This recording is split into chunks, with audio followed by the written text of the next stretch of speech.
안녕하세요. 반갑습니다. 네, 오늘 말씀의 제목은 교회는 가족입니다 라는 것입니다. 맞습니까?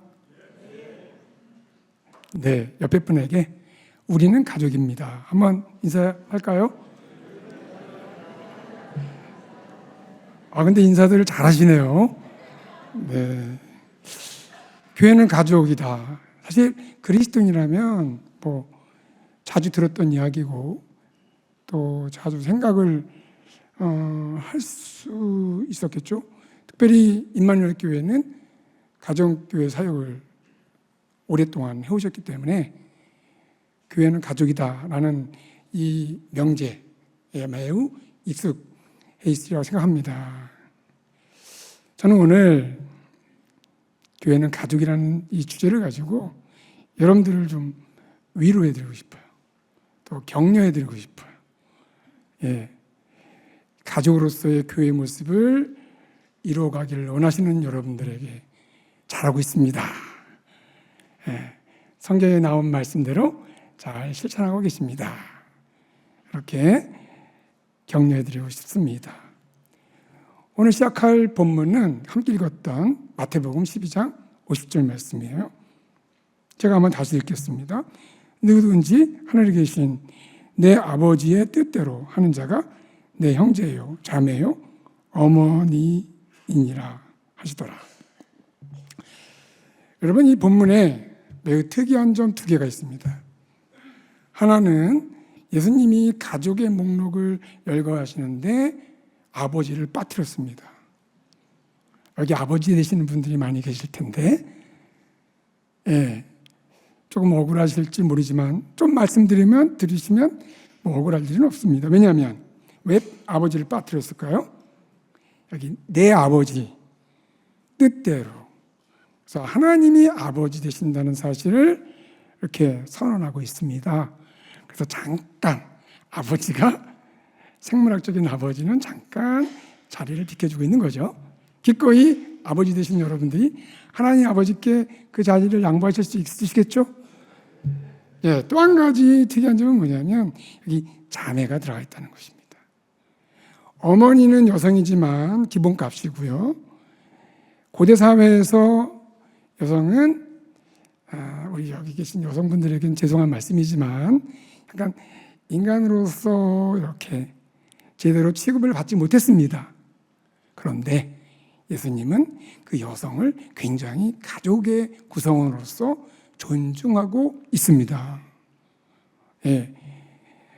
2000년 전에 누구도 여성을 인간으로서 대접하지 않았던 그 시대에 예수님은 여성 아주 소중한 존재로 인정해서 이 가족의 목록 가운데 자매를 넣고 있다는 사실입니다. 자, 그런데 누구든지 하늘에 계신 내 아버지의 뜻대로 하는 자, 이것은 교회 공동체의 특징을 잘 규정하는 표현입니다. 성도로서 교회 공동체를 이루는 저와 여러분들 모두는 우리의 아버지의 뜻대로 행하기를 원하고 계시죠? 그렇게 행하고 있다 했으면 좋겠지만, 그러나 그렇게 원하고 있잖아요. 그 원함이 때로는 행동으로 나타날 수도 있고 또 실패할 수도 있지만, 어쨌든 뜻대로 하기를 원하는 자, 또 뜻대로 하는 자, 바로 교회 공동체를 규정하는 그런 표현이라고 할 수가 있습니다. 그러면 교회는 내 형제고, 교회 공동체는 내 형제고, 내 자매고, 내 어머니다. 이것을 교회는 가족입니다라는 말을 이렇게 설명하고 있는 내용이겠죠. 자, 그런데 이 마태복음 말고 요한복음 15장 14절에서 이와 비슷한 내용이 기록되어 있습니다. 한번 본문 같이 읽을까요? 보시고, 자, 시작.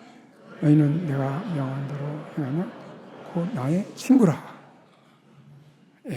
마태복음에서는 내 형제요, 내 자매요, 내 어머니다 라는 표현을 했는데 이 요한복음에서는 나의 친구라고 합니다. 내가 명하는 대로 행하면, 이 문구는 마태복음 12장 50절에서 내 아버지의 뜻대로 하는 자가 라는 것을 좀 달리 표현한 거죠. 그런데 요한복음에서는 내 친구라고 합니다. 자, 여러분, 어머니, 형제, 자매 이런 가족적 관계와 이 친구의 관계의 차이가 뭘까요? 그냥 우리가 일반적으로 말하면 어머니나 자매나 형제가 더 가까운 관계죠. 그러나 이 요한복음의 저자가 의도하는 것은 가족 관계가 성숙해질 때, 승화될 때, 그것은 친구의 관계가 될 수가 있다는 의도를 갖고 표현해주고 있는 것입니다. 예, 그렇습니다. 너희는 내가 명하는 대로 행하면 나의 친구다. 여러분, 우리가 예수님의 친구입니다. 굉장히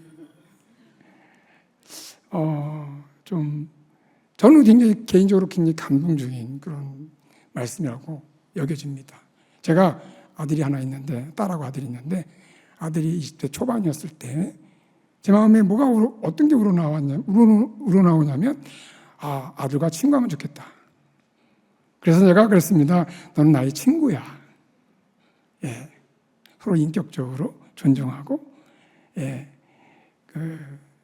사랑의 깊이를 더할 수 있는 그런 관계라고 생각이 들어서 그렇게 말을 했습니다. 아마도 이 본문이 의도하는 친구다라고 하는 것은 그런 의미가 아닐까 생각합니다. 사실 이 마태복음, 그러니까 이 같은 내용일 수 있는데 마태복음의 그 버전하고 요한복음의 버전이 이렇게 차이가 있어요. 저는 개인적으로 이 요한복음의 그 저자인 요한의 의미가 더 심오하다라고 생각이 들어요. 어쨌든 마태복음 12장 50절과 요한복음 10장 14절에서 교회 공동체는 하나님의 가족이고 예수님의 가족이고 또 예수님의 친구입니다. 이와 같이 복음서에서 교회를 가족으로서 그리고 그거에 더 성숙한 의미로 친구로서 그렇게 규정하고 있습니다. 바울은 어떨까요? 바울은 훨씬 더 다양한 방식으로 교회가 가족이라는 사실을 밝혀주고 있습니다. 먼저 바울 서신을 여러분들 읽다 보면 자주 빈번하게 이렇게 발견하는 표현 중에 형제요, 또 자녀다라는 이런 표현들을 많이 접할 수가 있었을 것입니다. 특별히 빌레몬서 10절 말씀에 보면 바울은 오네시모를 내가 낳은 나의 자녀라고 소개하고 있습니다. 여기서 이 자녀라는 말은 그 사전에 찾아보면 인간적 부모의 자손이다 이런 의미를 갖습니다. 그러니까 생물학적으로 그런 자손의 관계를 갖는다라고 설명하고 있습니다. 자, 그런 의미를 여기 적용하면 바울은 이 오네시모를 그야말로 생물학적인 부모로 생각했다는 거예요. 예. 뿐만 아니라 에베소서 2장 19절 말씀. 그러므로 이제부터 너희는 외인도 아니요 나그네도 아니요 오직 성도들과 동일한 시민이요 하나님의 권속이라. 여기에 이 하나님의 권속이라는 이 표현을 우리가 주목할 필요가 있습니다. 권속이라는 표현은, 권속이라는 표현은 좀 오늘날 많이 사용하지 않는 그런 단어예요. 이것은 가족의 식구들이라는 의미를 갖습니다. 가족의 식구들. 여기에 하나님의라는 말이 같이 붙어 있어요. 그래서 하나님의 가족의 식구들이다 라고 할 수가 있습니다. 누가요? 이 에베소 교회의 성도들이 그렇다는 것입니다. 교회는 바로 하나님의 가족의 식구들입니다. 갈라디아서 4장 5절과 6절 말씀 한번 이번에도 같이 읽을까요? 자, 시작. 율법 아래에 있는 자들을 성령하시고 우리로 아들의 명분을 영과 아들임으로 하나님이 그의 아들의 영을 우리 마음 가운데 아빠, 아버지라 부르게 하셨느니라. 네, 감사합니다. 자, 이 본문에 보면 어떤 사건의 순서가 질서 있게 전개되고 있습니다. 첫 번째, 율법 아래에 있는 자들을 성랑하셨다고 합니다. 구속하셨다는 거죠. 그리고 그들을 아들의 명분을 얻게 하셨다. 이 아들의 명분이라는 말은 아들로서의 권리를 얻게 하셨다는 것입니다. 아들로서의 권리. 이 아들로서의 권리라는 말은 로마서 8장 15절에 보면 양자란 말로 번역이 되어 있어요. 그러니까 똑같은 단어인데 로마서 8장 15절은 양자라고 번역하고, 그리고 갈라디아서 4장 5절에서는 아들의 명분이라고 번역을 했어요. 이걸 이 두 개의 번역은 똑같이 아들로서의 권리라는 의미를 갖습니다. 예수님께서 율법 아래에 있는 자들, 또 죄 아래에 있는 자들을 구속하셔서 그들에게 아들로서의 권리를 주셨습니다. 그리고 나서 6절에 보면 그의 아들의 영을 우리 마음 가운데 보내셨다라고 합니다. 그의 아들의 영, 성령이죠. 성령이라고 하지 않고 왜 굳이 그의 아들의 영이라고 했을까요? 혹은 그의 아들이 예수라고 한다면 예수의 영이라고 하지 않았을까요? 굳이 그의 아들의 영이라고 표현해주고 있습니다. 이것은 성령이 하나님의 아들로서 그 예수님의 영의 역할을 하여 그 영을 받은 자들로 하나님의 아들이 되게 하는 그러한 역할, 기능을 보여주기 위해서 이 표현을 쓰고 있는 것입니다. 성령하시고 아들로서의 권리를 부여해 주시고 그리고 그의 아들의 영을 주십니다. 자, 여기서 우리가 이제 좀 생각할 부분이 있는데 그게 뭐냐면 이미 아들인데 아들의 권리를 주셨는데 왜 또 그의 아들의 영을 보내주셨을까? 그런 좀 의문이 들 수가 있겠죠. 이것은 아들이기 때문에 아들로서의 신분을 확증하기 위해서, 보증하기 위해서 그의 아들의 영을 보내주신 것입니다. 그의 아들의 영이 성령이십니다. 여러분들의 마음속에 성령님이 계시죠? 그럼 여러분들은 하나님의 아들이요, 하나님의 딸이라는 그런 확신을 가질 수가 있습니다. 그래서 일어나는 사건이 뭐냐면 하나님을 아빠, 아버지라 부르게 하셨다 합니다.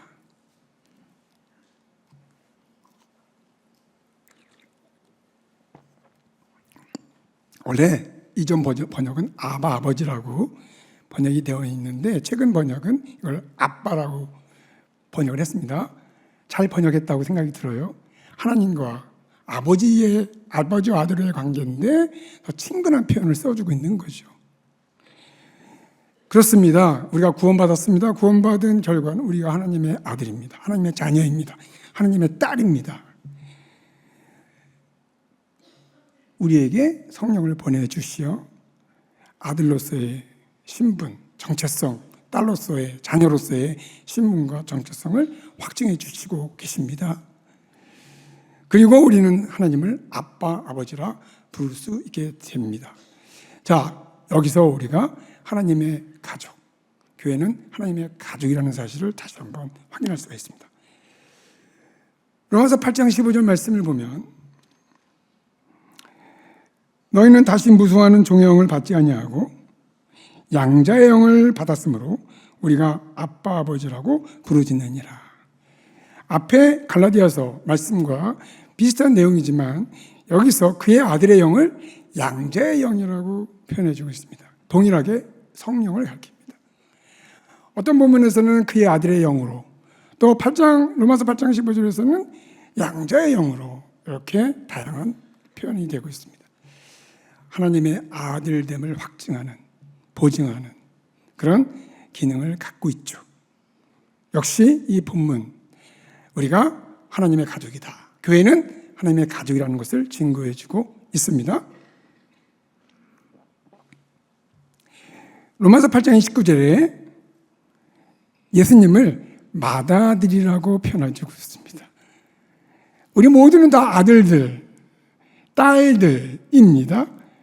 여기에 예수님이 딸들과 아들들을 잘 보살펴주는 맏아들이 되십니다. 이것도 역시 분명히 명백히 가족적인 언어예요. 교회 공동체가, 저와 여러분들이 가족이라는 사실을 다시 한번 확인해 주고 있습니다. 자, 근데 여기서 우리가 또 한 가지 질문을 좀 해봅니다. 왜 신약 성경에서 교회를 가족으로 부르셨을까요? 그냥 가족이라고 하니까 아, 가족이구나 라고 생각하면 좀 맹목적이죠? 한 번쯤 왜 우리가 가족일까? 이런 질문을 좀 해볼 필요가 있겠죠? 그 질문에 대한 답을 구약 배경에서 찾을 수가 있습니다. 많은 경우 가족의 주제가 아니더라도 신약에서의 여러 다양한 주제가 구약을 배경으로 하고 있죠. 근데 특별히 가족으로서의 교회의 이런 모습은 구약을 배경으로 하지 않으면 좀 빈약한, 빈곤한 그런 상태로 우리가 이해를 하게 됩니다. 자, 구약에서 어떻게 답을 찾을 수 있을까요? 이 답을 찾기 위해서 우리는 구약의 이스라엘과 신약의 교회의 관계를 잘 설정할 필요가 있어요. 구약의 이스라엘은 여러분 약속입니다. 신약의 교회는 그 약속의 성취입니다. 자, 이 약속과 성취의 관계를 잘 보여주는 것이 뭐냐면 구약의 이스라엘을 이루는 기초가 무엇이죠? 12지파입니다. 12지파, 야곱의 12아들 위에 세워진 12지파. 신약의 교회를 이루는 기초가 무엇입니까? 12사도입니다. 여러분, 예수님께서 오셔서 사도를 선택하시는데 몇 명을 선택하셨냐면 12명을 택하셨죠. 그런 생각 해보신 적이 있으신가요? 왜 12명일까? 7명도 아니고 10명도 아니고 왜 굳이 12명일까? 여러분, 사도행전 1장 마지막 부분에 보면 마가의 다락방에서 베드로가 아주 탁월한 사역을 한 기록이 있는데요. 그때 사도의 수가 11명이었죠. 가룟 유다가 죽어서 11명으로 남았습니다. 그때 마가의 다락방에서 성령 충만하여, 물론 성령이 오시기 전까지 성령 충만했다는 말이 좀 적절치는 않지만 어쨌든 부활하신 예수님을 만나고 나서 베드로가 머리가 이렇게 확 깨웠어요. 그래서 한 일이 뭐냐면 마띠아를 뽑았어요. 마띠아가 사도행전에 보면 한 일이 아무것도 없습니다만 그때 유일하게 12명의 자리를 채워준 그 아주 훌륭한 일을 하게 됐죠. 그리고 나서 2장에 오순절 사건이 일어나요. 오순절 사건은 교회가 공식적으로 출범한 사건이라고 일컬어집니다. 교회가 출범하기 전에 사도는 몇 명이어야 되느냐? 12명이어야 됩니다. 자, 그러면 왜 예수님이 사도를 12명 택하셨을까? 그것은 신약의 교회는 성취라고 했고 그 약속이 뭐라고 했습니까? 구약의 이스라엘입니다. 구약의 이스라엘은 12지파 위에 세워졌습니다. 12지파 위에 세워진 이스라엘의 약속을 성취하는 교회 공동체를 이루기 위한 사도의 수가 몇 명이어야 됩니까? 12명이어야 됩니다. 그래서 12명을 택하신 거예요. 자, 이와 같이 신약의 교회는 구약의 이스라엘을 배경으로 합니다. 근데 여러분, 이스라엘이 조상이 누굽니까? 시조가 누굽니까? 아브라함이에요. 아브라함을 통해서 번성하여 하늘의 별처럼 땅의 티끌처럼 바다의 모래처럼 셀 수 없는 큰 민족을 이루게 됩니다. 이 이스라엘 전체가 혈연적 가족적 공동체입니다. 구약의 이스라엘이 가족이니 그 약속의 성취로 등장하는 교회 역시 가족으로서의 특징을 가지게 되는 것이죠. 그래서 제가 질문 드린 거에 왜 신약의 교회가 가족이어야 되느냐? 그것은 바로 구약의 약속의 대상인 이스라엘이 가족이었기 때문이다. 자, 여기까지 하면 만족스러울까요? 그렇지 않습니다. 왜 구약의 이스라엘이 가족이어야 될까? 또 질문을 하게 돼요. 네. 제가 여러분들을 좀 복잡하게 만드나요? 좀 단순하게 믿어야 되는 거 아닐까요? 성경은 굉장히 어떻게 단순한 경우도 있지만 어떤 경우는 굉장히 이렇게 아주 정교하게 짜여진 공축과도 같아요. 자, 왜 하나님은 아브라함을 이 혈연 공동체로, 가족 공동체로 부르셨을까? 그 배경을 에덴에서 아담과 하와의 관계에서 찾을 수가 있습니다. 에덴에서 아담과 하와는 가족 공동체였습니다. 에덴에서 아담에게 하나님이 창세기 1장 28절에 복을 주시며 가라사대 생육하고 번성하여 땅을 충만히 채워라, 땅에 충만하라 라고 했죠. 창세기 12장 1절부터 3절에 하나님이 아브라함에게 말씀하십니다. 내가 내게 지시할 땅으로 가라. 복의 근원이 되게 하겠다. 큰 민족을 이루게 하시겠다. 여러분, 제가 지금 창세기 1장 28절과 12장 1절부터 3절의 말씀을 드렸는데 여기서 공통점이 딱 느껴지지 않았습니까? 복이라는 거, 그리고 자손이라는 거, 땅이라는 거. 이 세 가지가 창세기 1장 28절과 창세기 12장 1절 3절하고 딱 짝이 맞아요. 왜 그럴까요? 하나님이 아담과 하와를 통해서 에덴에서 하시고자 하셨던 창조의 목적이 있었죠. 그런데 아담과 하와가 불순종함으로 에덴에서는 이루어지지 않았습니다. 그러나 하나님은 완전하고 신실하시기 때문에 한 번 정하신 것은 끝까지 이루고야 마시는 분이죠. 그래서 타락에도 불구하고 하나님은 회복의 역사를 이끌어 가십니다. 그래서 부르신 사람이 아브라함이에요. 그러니까 창세기 1장 28절에 복을 주시며 가라사대 생육하고 번성하여 땅에 충만하라. 땅, 복, 자손. 이 세 가지 주제가 창세기 12장 1절부터 3절에 아브라함에게도 동일하게 반복이 되는 것입니다. 그래서 창세기를 전체를 읽어보면 아브라함의 아들 이삭, 이삭의 아들 야곱의 역사에서 이 세 가지 주제가 계속 반복돼서 나와요. 뿐만 아니라 구약의 역사 보면 이 세 가지 주제가 굉장히 중요합니다. 자, 제가 말씀드리고자 하는 것은 뭐냐? 아브라함을 가족 공동체, 혈연 공동체로 부르신 이유는 그 근원은 에덴에서 아담과 하와가 가족 공동체로 나타났기 때문인 것입니다. 자, 그럼 또 한 가지 질문을 하겠습니다. 왜 아담과 하와를 가족 공동체로 세우셨느냐? 이제 하나만 남았어요. 그것은 그들을 만드신, 인간을 하나님의 형상대로 만드신 삼위 하나님이 가족 공동체이기 때문에 그렇습니다. 요한복음 17장 5절에 보면 그 흔적을 살짝 보여주는데 창세전에 아버지 하나님과 아들 예수님이 영광을 서로 주고받았다. 창세전부터 이 삼위 하나님의 가족적 관계는 아주 원형적으로 존재했다는 것입니다. 그래서 제프 폴라드하고 스캇 브라운이라는 사람이 이제 같이 저술한 책인데 거기 가족의 신학이라는 책이 있는데 거기에 이렇게 이 삼위 하나님의 가족적 관계와 관련해서 이렇게 설명합니다. 삼위일체 하나님의 관계는 가족적 관계와 유사한 형태를 가진다. 자, 지금까지 저는 신약의 교회로 시작해서 구약의 이스라엘, 아브라함, 에덴의 아담과 하와의 가족적 공동체, 그리고 삼위 하나님까지 거슬러 올라갔습니다. 자, 그러면 왜 하나님은 오늘날 저와 여러분들을 가족으로 부르셨을까요?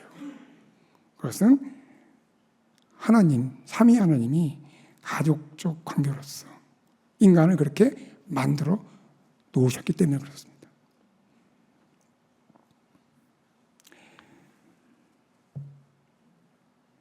자, 그렇다면 여기서 우리는 아주 중요한 진리를 발견할 수 있습니다. 오늘날 우리가 가족으로서 교회 공동체의 본질에 충실한다면 어떤 일이 벌어질까요? 우리는 삼위 하나님의 거룩한 영광에 동참하게 되는 것입니다. 이때 할렐루야 한번 해야 되는 거 아닙니까? 할렐루야. 그럼 여러분들은 아멘 하시죠. 할렐루야. 삼위 하나님의 거룩한 영광에 동참하는 것입니다. 가장 근원적인 거예요. 가족이라고 하는 것은 삼위 하나님으로부터 출발된 가장 근원적인 개념인 거예요.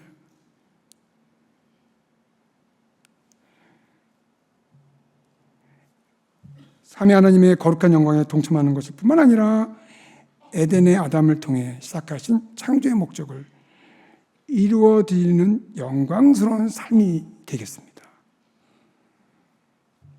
또한 아버지 하나님과 아들 예수님의 신적 관계에 동참하는 거예요. 놀랍게도 우리를 그렇게 동참시켜 주시는 거예요. 그리고 구속 역사의 성취의 현장을 누리는 특권의 삶이라고 할 수 있습니다. 자, 그런데요, 이 영광스러운 어떤 현장, 체험, 경험 하고 싶으시죠? 네. 대답이 없으시네요. 제가 이 조명 때문에 여러분들의 표정을 잘 못 보겠는데, 네, 다들 우리가 원하는 바입니다. 그런데요, 이걸 제일 싫어하는 그 존재가 있습니다. 사탄입니다. 에덴에서 아담과 하와의 환상적인 가족 관계를 파괴시킨 존재가 사탄이었죠. 처음에 아담이 하와 보고 뭐라고 했습니까? 내 뼈 중에 뼈요, 내 살 중에 살이라. 그랬다가 나중에 뭐라고 말합니까? 당신이 주신 저 여자가 이 선악과를 먹게 했습니다. 이게 얼마나 획기적인 변화입니까? 여기 누가 개입한 거예요? 사탄이 개입한 것입니다. 오늘날 가족으로서 정말 삼위 하나님의 영광스러운 그 관계에 참여하는 것이 우리에게 준비되었는데 사탄이 이것을 방해합니다. 사탄이 하는 일이 이것뿐만 아니라 여러 가지가 있겠죠. 지금은 제가 이 교회는 가족이라는 주제로 이야기하기 때문에 여기에 초점을 맞춰서 말씀드리고 있는 것입니다. 자, 이런 방해 세력 때문에 교회 공동체 속에서 이 가족됨을 유지하고 회복하고 누리고 하는 데 있어서 굉장한 헌신이 필요하다는 거예요. 이게 자동적으로 되지 않는다는 거예요. 네. 신약 성경에서 바울이 말하는 방식이 이런 건데요. 이렇게 말합니다. 너희는 하나님의 자녀입니다. 네. 그 다음에 뭐라고 말하냐면 그렇기 때문에 하나님의 자녀답게 살아라 그래요. 이제 하나는 인디커티브, 하나는 임페러티브. 뭐뭐이다 라고 그러면 그렇게 살아라. 이게 되게 균형 있게 나오거든요.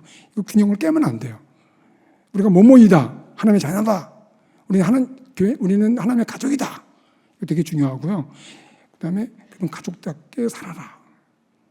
이 균형이 깨지면 되게 좀 이상하게 돼요. 왜냐하면 나는 하나님의 자녀다라고 하는 것만 집중하면 되게 방종하죠.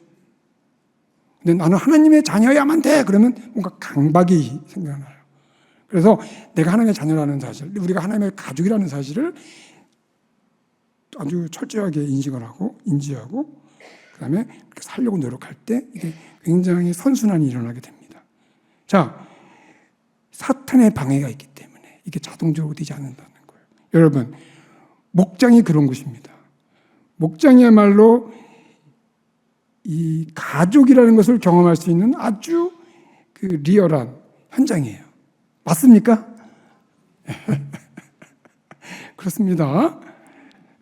저도 조금은 알아요. 그래서 헌신이 필요하고 기도가 필요합니다. 특별히 우리가 하나님의 가족 될 수 있는 그 원동력이 뭐였냐면 양자의 영을 받았다는 것입니다. 그의 아들의 영을 받았다는 것입니다. 성령의 역할로서 우리를 아들 되고 또 양자 되는 그런 권세를 받게 되는 거죠. 성령께서 주시게 되는 거죠. 그렇기 때문에 특별히 이 임마누엘 교회가 가족으로서의 그런 정체성을 더 풍성히, 지금보다 더 많이 풍성하게 누리기 위해서는 성령 충만해야 된다. 양자의 영으로서 성령의 지배를 받아야 된다. 내 생각이 아니라 내 열심이 아니라 성령의 강권하심에 의해서 우리가 섬기고 봉사하고 그리고 이 가족으로서의 어떤 생각을 해야 된다 하는 것입니다. 성령으로 하나 되게 하신 가족됨을 굳게 지켜나가시기를 바랍니다. 기도하겠습니다. 하나님 아버지 감사합니다. 오늘 예수님께서 하나님의 뜻대로 하는 자, 내 어머니고 자매고 형제라고 말씀하셨고 또 내 친구라고 말씀해 주셨습니다. 감사합니다. 우리를 친구로 받아주신 거 감사합니다. 우리를 가족으로 받아주신 거 감사합니다. 그리하여 우리가 삼위 하나님의 영광에 참여할 수 있는 그러한 은혜 주신 거 감사합니다. 이제 우리가 이 은혜대로 살기 위해서 성령 충만하기를 원합니다. 하나님, 성령의 강권함을 받게 하여 주시옵소서. 임마누엘 교회를 축복하여 주시옵소서. 예수님의 이름으로 기도합니다.